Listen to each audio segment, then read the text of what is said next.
నమస్తే, welcome to our channel. నేను ప్రియాంకర. Journalist Arnab ఇప్పుడు ఈ పేరు పెద్ద చర్చనీయాంశంగా మారింది. ఎందుకు అంటే ఆయన నిర్వహించిన ఒక డిబేట్ లో అర్నబ్ తన హద్దుల్ని దాటాడా లేదా దీపక్ తన లైన్ క్రాస్ చేశారా అనే క్వశ్చన్ మార్క్ రేజ్ అయింది. అసలు లోకేష్ ని ఎందుకు ఈ డిబేట్ లోకి ఇన్వాల్వ్ చేస్తున్నారు? లోకేష్ కి ఇండిగో సంస్థలో ఏర్పడ్డ ఇష్యూకి సంబంధం ఏంటి? ఇప్పుడు ఇవే క్వశ్చన్స్ రేజ్ అవుతున్నాయి. దీని మీద ఒక క్లారిటీ రావాల్సిన అవసరం ఎంతైనా ఉంది. ఎందుకంటే ఎవరు తప్పు చేశారు అనేది తెలియాలి. మరి దీని గురించి ఈరోజు డిస్కస్ చేద్దాం. మనతో మాట్లాడడానికి సీనియర్ జర్నలిస్ట్ సిఎస్ రావు గారు ఉన్నారు. ఆయన అడిగి తెలుసుకుందాం.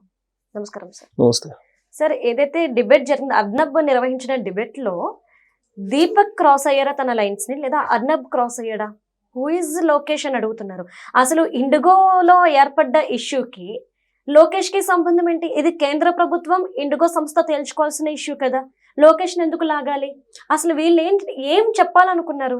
ఇది గత 3 రోజుల నుంచి నడుస్తుంది. అవును, ఢిల్లీ దగ్గర నుంచి వైఎస్ఆర్ కాంగ్రెస్ పార్టీ వరకు ఇది ఇప్పుడు అవును, నలుగుతుంది ఇష్యూ. అవును.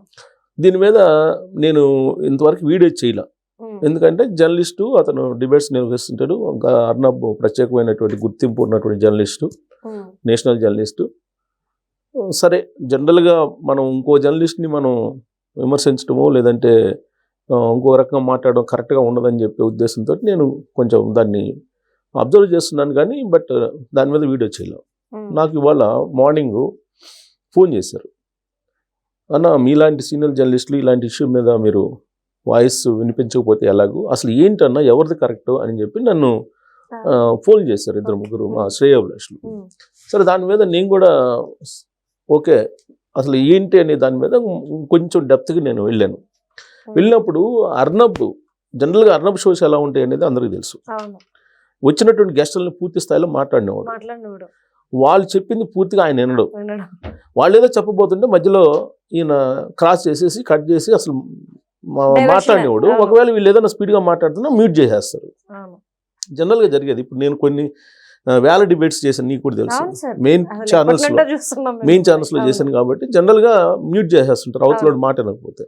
ఇప్పుడు నాకు తెలిసినంత వరకు నాకున్న అబ్జర్వేషను ప్లస్ నాకు కొన్ని వీడియోస్ వచ్చినాయి, వాటిని పూర్తి చూడలేదు. కానీ నాకున్న వచ్చినట్టు వీడియోలో దీపక్ రెడ్డి గారు తెలుగుదేశం పార్టీ అధికార ప్రతినిధి, ఆయన ఏం చెప్తారంటే ఈ ఇండిగో వివాదం గురించి అర్నబ్ అడిగినప్పుడు దీపక్ రెడ్డి గారు ఏం చెప్పారంటే,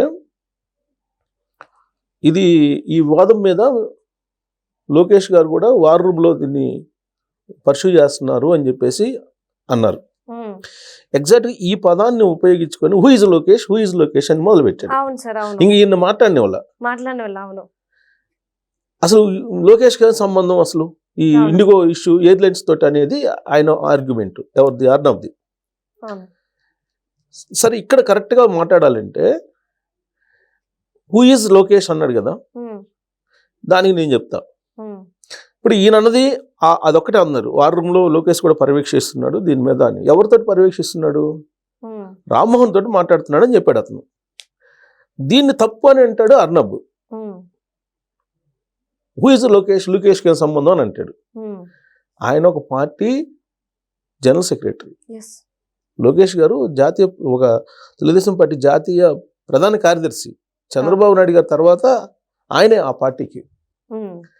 ఒక సంక్షోభం ఏదైనా వచ్చినప్పుడు, ఒక ఇష్యూ ఏదైనా వచ్చినప్పుడు పార్టీలో ఉండేటువంటి అధినేతలతో మాట్లాడటం అనేది అది కామన్. అది ఒక పాయింట్. 2, సెంట్రల్లో అలాగే స్టేట్లో ఉన్నటువంటి పార్టీలు అధికారంలో ఉన్నటువంటిది ఏంటి? తెలుగుదేశమా, బీజేపీయా, జనసేన, కూటమి, ఎన్డీఏ. సెంట్రల్లో ఎన్డీఏ ఉంది, స్టేట్లో ఎన్డీఏ ఉంది. సో మనం ప్రభుత్వాన్ని ఏ ప్రభుత్వం చూడాలి? తెలుగుదేశం పార్టీ ప్రభుత్వం అని ఏపీలో అని అంటే ఒప్పుకోరు. బీజేపీ ఒప్పుకోదు, జనసేన ఒప్పుకోదు. అలాగే సెంట్రల్లో బీజేపీ ఉందంటే మిగతా వాళ్ళు ఒప్పుకోరు. సో కాబట్టి ఎన్డీఏ కూటమి యూనిట్గా తీసుకోవాలి ఎన్డీఏని. సంకీర్ణ ప్రభుత్వం ఎన్డీఏ అక్కడ ఉంది, ఇక్కడ ఎన్డీఏ ఉంది. సో 2 ప్రభుత్వాలు. ఈ 2 ప్రభుత్వాలను నడుపుతున్నది ఎవరు? 3 పార్టీల అధినేతలు, కీలకమైనటువంటి వాళ్ళు. BJP, Telugu Desam party, Janasena. ఒక సంక్షోభం వచ్చినప్పుడు పార్టీ అధినేతలతో మాట్లాడరా? మాట్లాడాలిగా, డెఫినెట్గా మాట్లాడతారు కదా. ఇప్పుడు సపోజ్ సెంట్రల్లో ప్రాబ్లం వచ్చింది, సెంట్రల్లో సంక్షోభం వచ్చింది, లేదా 370 రద్దుకు సంబంధించిన అంశం ఉంది. 370 రద్దు అంశం వచ్చినప్పుడు నరేంద్ర మోడీ గారు మిగిలిన భాగస్వామ్య పక్షాలతో ఎందుకు మాట్లాడారు? ఎంపీలతో మాట్లాడారు, అప్పుడు పార్టీ అధినేతలతో మాట్లాడారు. మరి ఎందుకు మాట్లాడాడు? అవసరం ఏముంది? అవసరం లేదు కదా. చంద్రబాబు నాయుడు గారితో మాట్లాడాల్సిన అవసరం ఏంది? లేకపోతే ఇంకోళ్ళతో మాట్లాడాల్సిన అవసరం ఉంది? ఈ మధ్య అంటే 370 అని కాదు, 370 ఆ గతంలో నిర్ణయం తీసుకున్నారు అనుకోండి, అప్పుడు తెలుగుదేశం పార్టీ లేదు. కీలకమైన నిర్ణయాలు ఏం తీసుకున్నా కానీ ఇప్పుడు ఉపరాష్ట్రపతి ఎన్నిక జరిగిందండి మొన్న. ఈ ఉపరాష్ట్రపతి ఎన్నికలకు సంబంధించి మరి అన్ని పార్టీలతో ఆయన ఎందుకు మాట్లాడాడు? అది ఆయన పార్టీకి సంబంధం కదా, ఆయనతో మాట్లాడుకుంటే సరిపోతుంది కదా. మరి అందరితో ఎందుకు మాట్లాడారు? ఏదైనా కీలక ఇష్యూ తీసుకున్నప్పుడు, కీలక ఇష్యూని టేకప్ చేస్తున్నప్పుడు మిగతా పార్టీలు, భాగస్వామ్య పార్టీలతో మాట్లాడటం అనేది కామన్ అది. సో ఇప్పుడు ఇండిగో సంక్షోభం వచ్చింది. ఇండిగో సంక్షోభం గురించి రామ్మోహన్ గారితో మాట్లాడటంలో తప్పేంటి? లోకేష్ గారు ఒకవేళ మాట్లాడాలని అనుకుందాం, నాకు తెలిసినంత వరకు మాట్లాడాల. సరే, ఒకవేళ ఫోన్లో మాట్లాడుండొచ్చు. ఆయన ఏదో అమెరికా టూర్లో ఉన్నారు, అసలు ఈ ఇష్యూనే అసలు ఆయన పట్టించుకోవాలి. ఆయన బయటకు ఆయన అమెరికా టూర్లో ఉన్నారు. సో ఈ ఇష్యూ రైజ్ అయింది 3, 4, 5 తారీఖులో. ఆయన 6వ తారీఖు అమెరికా వెళ్ళిపోయాడు. అమెరికా వెళ్ళడానికి ముందు ఆయన ఏదో కొన్ని కార్యక్రమాల్లో బిజీగా ఉన్నారు. సరే, అయినా కానీ రామ్మోహన్ తోటి మాట్లాడారు అనుకుందాం. రామ్మోహన్ తోటి మాట్లాడటం తప్పేంటి? తెలుగుదేశం పార్టీ ఎంపీ ఆయన, ఆ తర్వాత మినిస్టర్ ఇచ్చింది వాళ్ళు. ముందు ఎంపీ అయితేనే తర్వాత మినిస్టర్ ఇచ్చారు. ఇంకొకటి కూడా, ఇండిగో వల్ల ఇక్కడ తెలుగు వాళ్ళు కూడా స్ట్రగుల్ అయ్యారు కదా సార్. స్ట్రగుల్ అయ్యారు. ప్లస్ ఇంకోటి ఏంటంటే, ఇప్పుడు లోకేష్ గారు ఏమి అక్కడ ఏవియేషన్ డిపార్ట్మెంట్ జనరల్ మేనేజర్ తోటో లేకపోతే ఏవియేషన్ డిపార్ట్మెంట్ సెక్రటరీ తోటో వాళ్ళతో మాట్లాడలేదు. వాళ్ళతో మాట్లాడితే ఆయన అర్థం పడినట్టు అది క్రాస్ చేయాలి. వాళ్ళతోటి కాదు కదా మాట్లాడింది. ఎవరితోటి? రామ్మోహన్ తోటి అనుకుందాం. అర్ణబ్ చెప్పిన దాని ప్రకారం హూ ఈజ్ లోకేష్ అంటే నేను చెప్తున్నా. ఎందుకు మాట్లాడకూడదు రామ్మోహన్ తోటి? అంటే సెంటర్లో సమస్య వస్తే చంద్రబాబు తోటి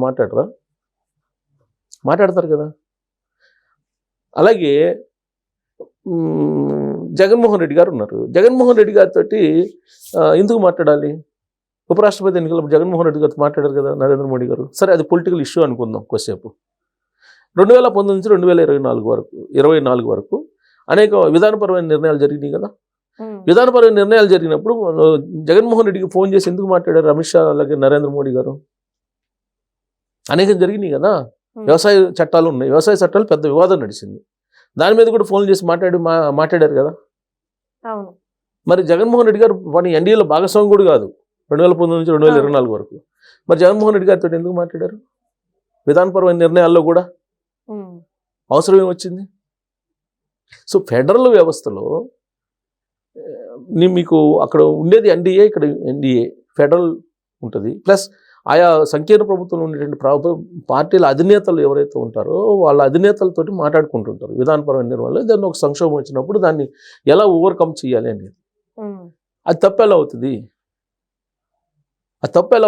ఏ పార్టీతో ఏ పార్టీ అధినేతతో మాట్లాడుకుంటారు కదా. నరేంద్ర మోడీ గారికి, అమిత్ షా గారికి తెలియకుండా బీజేపీలో ఏ సెంట్రల్ మినిస్టర్ అయినా సరే నిర్ణయాలు తీసుకుంటారా? తీసుకోరు కదా, చర్చించే కదా తీసుకునేది. ప్లస్ గుజరాత్లో సీఎంని మార్చే దాంట్లో నరేంద్ర మోడీ గారికి, అమిత్ షా గారికి ఏం పని లేదు. ఢిల్లీలో సీఎంని ఎంపిక చేసే దాంట్లో వాళ్ళకేం పని? వాళ్ళు ఎందుకు ఇన్వాల్వ్ అయ్యారు? పార్టీలో కీ పర్సన్స్ కాబట్టి ఒక సంక్షోభం వచ్చినప్పుడు లేదా ఒక కీలకమైన నిర్ణయం తీసుకున్నప్పుడు ఇంటరాక్ట్ కావడం అనేది కామన్. అది మీకు సున్నితమైనటువంటి అంశం ఉంటుంది. మీరు నిజంగా డిపార్ట్మెంట్లో సెక్రటరీ తోటి, అక్కడ ప్రిన్సిపల్ సెక్రటరీ తోటి మాట్లాడితే లోకేష్ గారు ఇదే రామ్మోహన్ పక్కన పెట్టేసి రామ్మోహన్ రోల్ పోషిస్తే అప్పుడు మీరు క్రాస్ చేయొచ్చు. సో అది కాదు. ఇంకోటి ఏంటంటే, ఈ వ్యవస్థల మధ్య ఘర్షణ ఉంటుంది ఎప్పుడు. వ్యవస్థల మధ్య ఇప్పుడు జ్యుడిషియరీలోకి లెజిస్లేషన్ ఎంటర్ కాదు, లెజిస్లేషన్లోకి జ్యుడిషియరీ ఎంటర్ కాదు. ఒక సన్నని గీత ఉంటుంది. ఆ సన్నని గీత దాటినప్పుడు ఇలాంటివన్నీ వస్తుంటాయి. అలాగే ఇంకొక ఎగ్జాంపుల్ చెప్తాను నేను. అంటే ప్రభుత్వానికి పార్టీకి మధ్యలో ఒక సన్నని గీత ఉంటుంది. ఇప్పుడు గతంలో నేను చెప్తాను, 2024 ఎన్నికలకు ముందు జగన్మోహన్ రెడ్డి గారు సిద్ధం, మేమంతా సిద్ధం సభలు పెట్టారు కదా. అది పొలిటికల్ సభలా, ప్రభుత్వ సభలా? పొలిటికల్ కానీ ప్రభుత్వం ఇన్వాల్వ్మెంట్ ఉంది కదా, ఉందిగా. ఎందుకుంది? అంతకుముందు మీకు ఆడుదాం ఆంధ్ర పెట్టారు. అవును, ఆడుదాం ఆంధ్ర పొలిటికల్ కార్యక్రమం, ప్రభుత్వ కార్యక్రమం? ప్రభుత్వ కార్యక్రమం. దాంట్లో మొత్తం వచ్చారు కదా, కానీ దాన్ని పొలిటికల్ గా గెయిన్ చేసుకున్నారు కదా. అంటే ఇక్కడ పార్టీకి ప్రభుత్వానికి మధ్య ఈ సన్నని గీత ఏదైతే ఉందో దాన్ని అర్థం చేసుకోవడం అనేది చాలా కష్టం, ఇంపార్టెంట్. ఓకే. ఇప్పుడు ఇది పార్టీ కోణంలో నుంచి ఇండిగో సమస్యను చూడాలా, లేదంటే ప్రభుత్వ కోణంలో నుంచి చూడాలా అనే దాని మీద మీకు సున్నితమైన గీత ఉంటుంది. పార్టీ కోణంలో నుంచి చూసి అర్ణబ్ మాట్లాడాడు. అవును, ఫెడరల్ కోణంలో నుంచి చూస్తే హూ ఈజ్ లోకేష్ అనే క్వశ్చన్ ఎందుకు వస్తుంది అసలు? ఆయన ఏమి ప్రభుత్వంలో ఇన్వాల్వ్ కాలేదే, పార్టీ కోణంలోనే పార్టీ మనిషితో మాట్లాడాడు. సో కాబట్టి ప్రభుత్వానికి పార్టీకి మధ్య సన్నని గీత ఉంటుంది. ఆ సన్నని గీతని ఏ విధంగా ప్రొజెక్ట్ చేయాలనేది జర్నలిస్ట్కి ఉండేటువంటి విచక్షణ మీద ఆధారపడి ఉంటుంది. Okay, right. సో రెండింటిని మెచ్చి చేసాం అనుకో, పార్టీని ప్రభుత్వాన్ని, ఇలాంటి గొడవలు వస్తాయి. ఓకే, అసలు ఇండియా గొడవ ఏంటి? వాళ్ళ ఇంటర్నల్ సమస్య. అంతే సార్. ఆ ఇంటర్నల్ సమస్యని ప్రశ్నించకుండా, అది పైగా అది మోనోపోలే చేస్తుందని చెప్పి అందరూ అంటుంటే దాన్ని ప్రశ్నించకుండా అర్ణబ్ అసలు సమస్యను వదిలిపెట్టేసి ఇప్పుడు లోకేష్ నన్ను రామ్మోహన్ నాయుడుకి తెలుగుదేశం పార్టీని టాపిక్ చేసేసి ప్రయత్నం చేశారు. దాన్ని జనరల్గా ప్రత్యర్థి పార్టీలో అడ్వాంటేజ్గా తీసుకుంటాయి. అడ్వాంటేజ్కి తీసుకుని వైఎస్ఆర్ కాంగ్రెస్ పార్టీ వాళ్ళు ఇప్పుడు మళ్ళీ హూ ఈజ్ లోకేష్ మొదలు పెట్టారు. సో కాబట్టి ఇక్కడ అర్ణబ్ గీత దాటాడంటే అర్ణబ్ విచక్షణతో ఆలోచించడంలో తప్పుడడుగు వేసాడేమో అనిపిస్తుంది. ఇది ప్రభుత్వానికి పార్టీకి మధ్య ఉన్నటువంటి సన్నని గీత ఏదైతే ఉందో దాన్ని అర్థం చేసుకోలేకపోతున్నాడు అనిపిస్తుంది. ప్లస్ ఆయన ఏదో టీడీపీకి ఒక చైర్ వేసేసాడు డిబేట్లో, చైర్ వేసేసి ఆయన మాట్లాడాడు. ఒకసారి నువ్వు బదనాం చేసిన తర్వాత ఆ పార్టీలు ఎందుకు వస్తాయి? ఆ రోజు నువ్వు అతను చెప్పింది పూర్తి స్థాయిలో వినకుండా, నువ్వు దీపక్ రెడ్డి చెప్పింది పూర్తి స్థాయిలో వినకుండా, నువ్వు అర్థం చేసుకోకుండా నువ్వు తెలుగుదేశం పార్టీ చైర్ని పెట్టేసి బాయ్కట్ అని చెప్పి చేస్తూ, ఇంకోటి ఏంటంటే దీన్ని ఏదో అది ఆయన టీవీని ఏదో బ్యాన్ చేస్తున్నారని ఆయన మొదలు పెట్టాడు మళ్ళీ నిన్నటి నుంచి. నాకు తెలిసినంత వరకు తెలుగుదేశం పార్టీ అధిష్టానం అఫీషియల్గా ఎక్కడ ఆ నిర్ణయం ఇవ్వలా మరి బాయ్కట్ అని.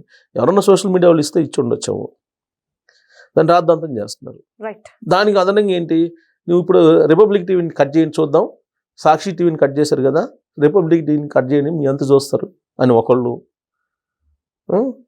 బీజేపీని కాదని తెలుగుదేశం పార్టీ ఇప్పుడు పోవాలి, వెళ్ళండి బయటికి వెళ్ళండి చూద్దాం, తెలుగుదేశం పార్టీకి అంత సీన్ ఉందా అని ఇంకొంతమంది రెచ్చగొట్టే వాళ్ళు ఇట్లా రకరకాల కామెంట్లు చేస్తున్నారు. కాబట్టి ఇక్కడ వ్యవస్థల మధ్య ఉండేటువంటి సన్నని గీతను అర్థం చేసుకుంటే ఈ సమస్యలు రావు. Thank you so much sir. Thank you.